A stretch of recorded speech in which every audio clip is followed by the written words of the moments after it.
Assalamualaikum warahmatullahi wabarakatuh, and a very good evening I bid to all of you who are here today. Thank you very much for being here, and thank you for those of you who are watching at home. You are now tuning into the newest and most talked about, most trending talk show in Malaysia. It's Citer. Let's give a big round of applause. You are now with me, your host, Jafi Ashraf, aka Music Mind, and we are here live from the plenary hall in the prestigious Putrajaya International Convention Center, and you are now watching it on Astro Ria channel 104, Astro Maya HD channel 135, and also on Astro on the go, right? So in conjunction with the celebration of Malaysia Day last week, we are going to discuss a very interesting topic, which is My Malaysia, My Home. And to discuss about the topic, I am accompanied by four very intelligent women. They are experts on their own field. So let's introduce them one by one, shall we? So on my far right side, we have Professor Dr. Nur Elisha Noazri. She's a lecturer in psychology from the National University of Malaysia. Hello, Prof. Hello. Thank you for being here today. Alright, for your information, she also has PhD in Clash of Clans. Alright. And next, we have on my very right side, Dr. Siti Shamira Yusof. She is Secretary for Ministry of Women, Family and Community Development. Thank you for being here today. And on my very left side, we have Dr. Nurul Nuraina Anwar. She is the Head of English Department in Tun Abdul Razak University. Thank you for being here today. And on my far right, left side, we have Datin Sri Salina Swargi. She is Vice Chairman for Budi Penyayang Foundation Malaysia. Thank you very much. Alright. So, let's just start the discussion, shall we? So, our specific purpose of having this topic today is to talk about Malaysia and compare it with other countries and see if Malaysia is in fact a good and mediocre country to live in. And we are going to discuss about two main ideas which will be explained later by the panel. Alright, so let's hit up the discussion table, shall we? Sorry for my sitting manner, but it's okay. So, I would like to ask Prof. Elisha first. So, after 51 years of its establishment as a country, how do you think Malaysia has gone so far as a country? I mean, we have gone through so much development, and there are so many things that we can be proud of. And one of the aspects are education, although with the current situation that not really being on this side, but still there are some things that we can be proud of about our education. So, can you elaborate on that, please? Thank you. Before I start, and also repeat that knowledge is power, that is true as hope. This probably clearly reflects the massive impact of knowledge on a superior race like us human. Well, what gives us knowledge? The answer is education. Education is the process of delivering knowledge, making people understand the fundamental principles that are being delivered and enable them to practice and apply in life. That is why education is a very important element that has the capability to change the fate in the hands of anyone who has been exposed to it. Education can be divided into parental education and formal education, which is done by institutes such as schools, tuition center, college, university, or even religious institutes. And for that, you probably heard some good things about studying in Malaysia. Malaysia is currently ranked the world 11 most preferred study destination by UNESCO. We have more than 30 years of experience in international education. There are 2% of international students population around the world. The Malaysian government is committed to its vision of turning the country into a high quality education destination for students from all over the globe. As a result, many reputable foreign universities from countries like United States, United Kingdom, Canada, Australia, and New Zealand has been inspired to come to either to set up branch campuses here in Malaysia or to enter into collaboration with Malaysian institutions. In the case of Malaysia, the educational system is designed in a sense to create a united democratic, just, liberal, and progressive society. In Malaysia, the nation is multi-ethnic. Therefore, any recommendation is carefully studied just to ensure that major segregation among races is achieved. So, what's your opinion about what Malaysia has to offer for it to compete in the international level? Oh, I see.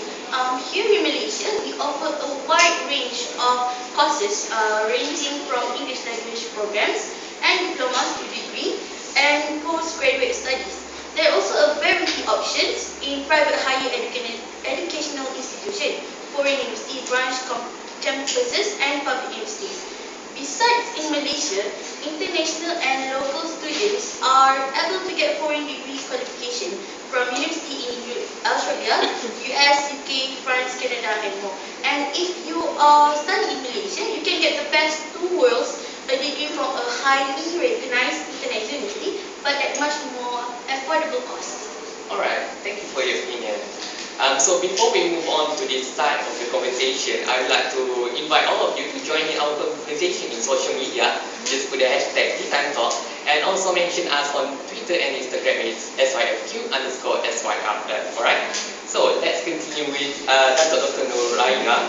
So as what mentioned by Prof. Alicia, we have set a very good standard for our education. But what do you think about things that need to be looked in order for it to improve? What do you think the other countries has to offer which might be better than us?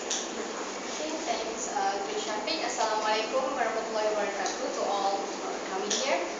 Okay, actually I really disagree about what Alicia said, but apparently I agree that Malaysia is a good country for education actually.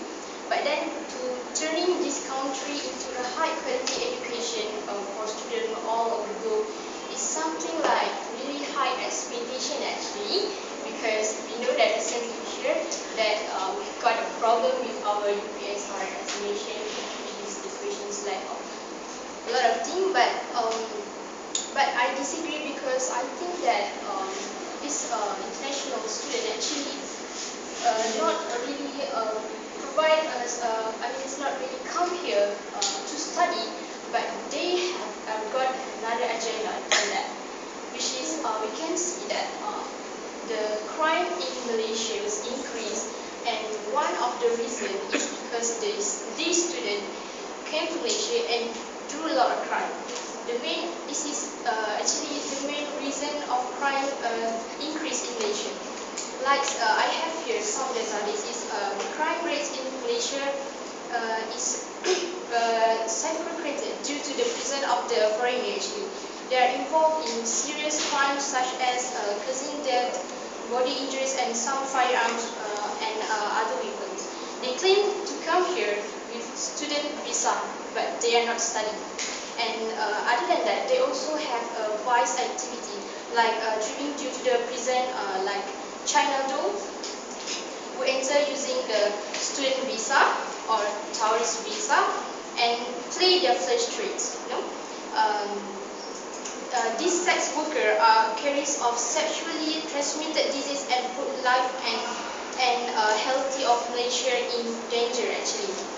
But then about the Malaysia education, we can compare it to another country, which is I think the Finland is a good example for education. But then we go to our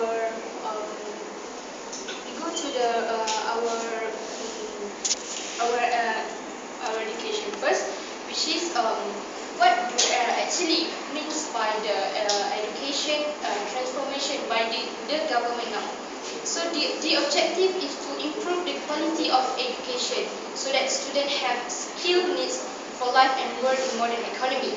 This idea is inverted for 2025 every Malaysian student, that they want to have a student that have knowledge, thinking skills, like leadership skills, bilingual proficiency, ethnic and spiritually, and a strong sense of national identity. That is really a good set for our nation, but we have to look our our system right now, don't you think that we are simply too exam oriented? So what we will know when we are arrived. We are arrived to the target. So first we need to robust or set a tool to measure the change. The example like in medical profession, doctor use term stethoscope, blood pressure, monitor as indicator for overall health of the body. In our education, we like the induction reform, we need to be safe. So we know that whether the patient should be admitted to emergency room, whether they can be discharged without any further treatment. So like this Malaysia, like really, actually we have to construct all the education system, or we just need to have a little bit change, just a little bit, not all. Okay? Okay. Alright, so that's your opinion? Yes, that's Alright, my opinion. thank you very much. So as we can see, the education system in our country still has flaws, even though it has been recognized all around the world. So, it's good, but still it has some flaws that needs to be fixed and repaired. So, before we go back to this side of the discussion, let's check out what's happening on Twitter right now. We have Angga Budiman. He says, "My Malaysia, my home." I think the words that we've created is unique, even though it is unacceptable in Sadi, for example, Sadong. Right? And we have Cik Pa. Oh, not Cik Pa, but never mind. Malaysians love to eat different type of foods from different type of cultures. And JLA, she says one language with different dialects and accents. And Ija, if you are eating in, you are still eating outside or half outside, and you are expected to eat fast and on to the next food fast. I think it's not related to Malaysia, but never mind, it's still Titan talk, right? So, let's move on to our discussion with Dr. Shabira. So, when touching about the attitude of Malaysia, what they do in their daily life, what are their routines, what can you say about that? First of all, I want to thank to and our beautiful audience. Okay, today, if we talk about Malaysians, the first word that comes to our mind is actually attitude, right? Not even food or tourism. So, Malaysians are very known for its diversity of people and multiple cultures. And as a nation, we should be proud of it. And we should truly feel it in our heart, not just by hashtag proud to be Malaysian on our social site, but actually do it in an act, as an act. Okay, and as we know, Malaysia consists of many races and have three major races, which is Malay, Chinese, and Indians. And this already shows our good attitude. The keyword between these three major races is the word tolerance. So how can we live in this country peacefully if we even didn't apply a good attitude in our daily life? Am I right? Yes. So, before we continue the discussion with Dr. Siti Shabira, we have something to show you. I'm sure you might have seen it before, but let's just take a look at it one more time to refresh our mind off about what Malaysians do every day.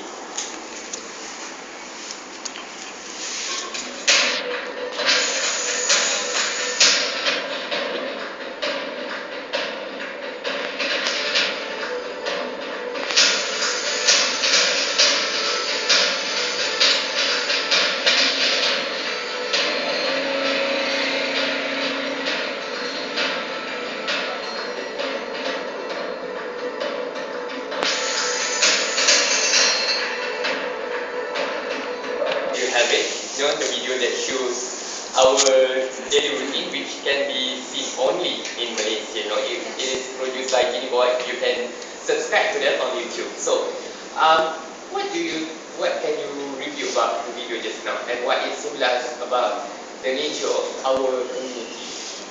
So before that, I want to share something that basically Malaysian people are described as polite, kind, and helpful people. And I think that all is the truth. So So we also have been taught to smile since we born. And there are also songs composed by our local songwriter about smile, such as Dato' M. Kilau song Senyum, which is smile in English. So, and this proves that Malaysians are such friendly people and have good attitude.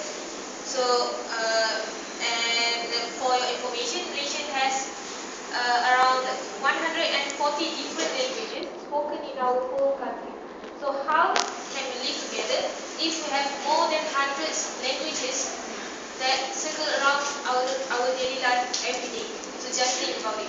And back to the video. Just now we have watched the video. So what can I say from this video is it's made by our own Malaysian people, our local people. So and it totally describes what we are today. And I think you can tell from the video that the Malaysian people are very creative by solving such a problem we see right now in such a simple way. And the second one is they are very friendly, like I said before. And have you ever seen other people called strangers as if they are one of their family? Yeah. Okay, and the last one is from the third skit.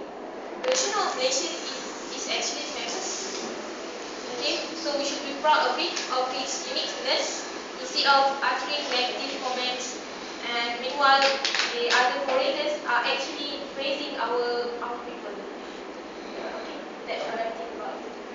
Alright, thank you, Doctor, for your very good opinion. So before we move on with Dr. Karina, I'm sure you have something to say.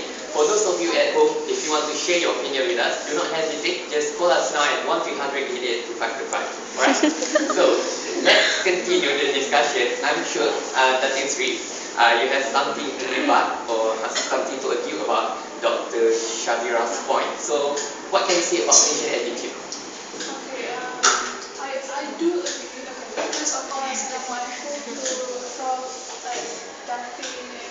Datin Sri and to Shafiq. Thank you for inviting me here. Okay, when we talk about attitude. Yes, I do agree with Shabira that Malaysian is very polite. We are very soft-spoken. We are well known with our soft-spoken, but what I want to emphasize here, I found that a good book I read that from Muhammad Fadilah yang he said that there are five annoying attitudes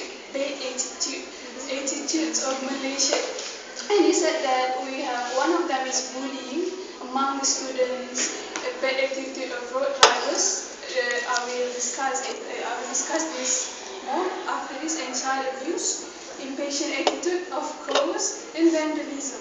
So if I move on in the terms of bad attitude of Malaysia, I will define what is the meaning of the attitude. According to the Oxford Dictionary, attitude means the way you think, the way you behave, and the way you feel. So what I want to say about Malaysian attitude, yes, I do agree with that thing. Malaysia are very, very polite, but with the six bad attitude that Muhammad Fadilah Yamin found that he said that there are 6,000 deaths on the road a year. I repeat again, 6,000 deaths a year in the road of Malaysia. What does it mean? It really means that we are very we have a big problem with our Malaysian attitude in the road. So he said that because of accidents in Malaysia, there is no other reason. There are no other reason. It's come from bad attitude of road drivers, and such as they are Malaysian like to driving at high speed, not wearing seat belts, high intake of alcohol, a lack of sleep, and recklessness means not thinking about possible bad or dangerous results that could come from your actions. So he also said that effects of accidents, impact from these accidents, which is death. As you may know that we are in the seventh mostly dead roads in the world by Michigan University, research by Michigan University that I found 2 days ago in the Star newspaper. He said that we are in the seventh mostly deadly roads in the world. So what does it mean? It may be a small matter, just small matter, a bad attitude of Malaysia, but it will, if we not stop this, if we not avoid to teach Malaysia that do this driving at high speed, it's not good, then we will have more 10,000 deaths a year in Malaysia, maybe, right? So, reduce in pollution and bad image of our country. Is it the attitude that we want to show to the other country? Is it the real Malaysia? I believe Malaysia is very polite. Yes, it's very polite and soft spoken. We still have adab. We still have, when we meet people, we say Assalamualaikum. Okay, don't compare about a Western country. They are influence us with their what to say, their tradition, bad tradition. Okay, we can see this from our younger generation in Malaysia.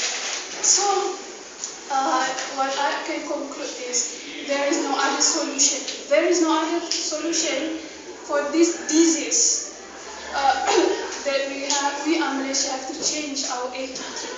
America will not change our attitude. Africa will not change our attitude. Even the South Korea will not change our attitude. It is we have to change our attitude. I remind Allah says in the Quran, it will not change the condition of people unless they strive to change what is in themselves. So it is clearly, Allah said, they will not change us. If you want Malaysia to be well-known, don't talk about, we have good education. 2000, don't think about wawasan 20. If we don't have manner, attitude, it is a small, just in the road, it is a small. But what? Good education, but we have a bad attitude. Is it not balance? It's not bad. It's not civilized people.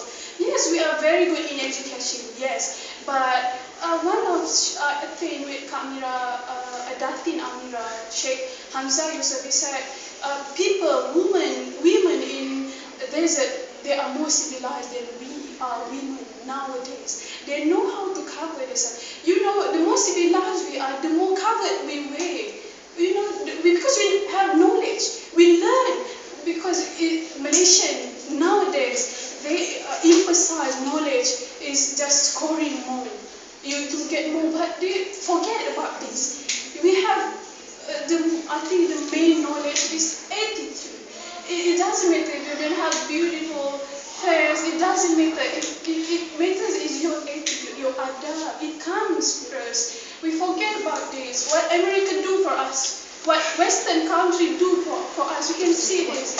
We are.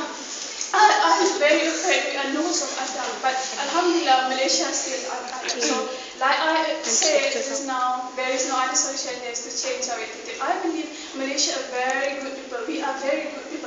Even the other country come to Malaysia and they said Malaysians are good.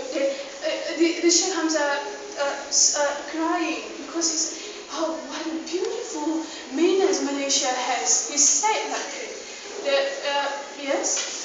I agree with, but with this bad attitude, we have to, what to say, maybe the school of driving, maybe they have to not just teach us to pass the driving test, but to how to drive in the road. Okay, maybe it's just small, okay? It's just small, it's just small matters, but it's 6,000 deaths a year. What does it mean by that? It's really, really worse. 6,000. But what if your family, the victim, they don't think about it? So what I want to conclude is, please, the knowledge, success is not you better than someone else. No. Success is you are better than you yesterday. If today you are start to read book, you are start to attain class, it is success. Not success get 4.0. It is not success. Success is I want to learn. No, I don't want to get. Yes, get 4 and 4.0 is good. That means you are really serious. But don't forget about manners, attitude. It's really civilized people if they are good manners. It's very full of knowledge. So like we human were born to see a good. We like positive. But us go in the shida, what makes us do good, bad things because our desire. Our desire, we just follow our desire. But I believe if we treat people, even the Jew, if we treat them good, they will treat us good. If we treat Christian good, they will treat us good. So be good everywhere you are. So I will, in my opinion, top topic Mahatma Gandhi said, which I love most. He said, you must be the change you wish to see in the world. So there is no other way, we have to change, to see change in the world. So thank you. Wow, that's a very love statement by that's why he's, being in the Budi Penyayang Foundation, she has a very good heart. So, let's just give it up. Oh, sorry. Let's just make it short. So, in a nutshell, we do believe that I believe that Malaysia is a good country to live. But still, if there are something wrong, some flaws, we have to do. We have to perform our duty to fix this, because who else will? So, thank you very much to all the panelists who are here today. Give a big hand to them. And thank you for those of you who are watching at home. Thank you for you guys for being here. And don't forget, next week we are going to discuss about two very hot topics. One is the latest season of English Premier League will be just all about Diego Costa. And also, why does so many girls still obsessed with Reza Minhaj? So, on behalf of all the production crew, I would like to say thank you once again and Happy Malaysia Day from all of us here at Tea Time Talk. And we'll see you again next week. Goodbye. Assalamualaikum.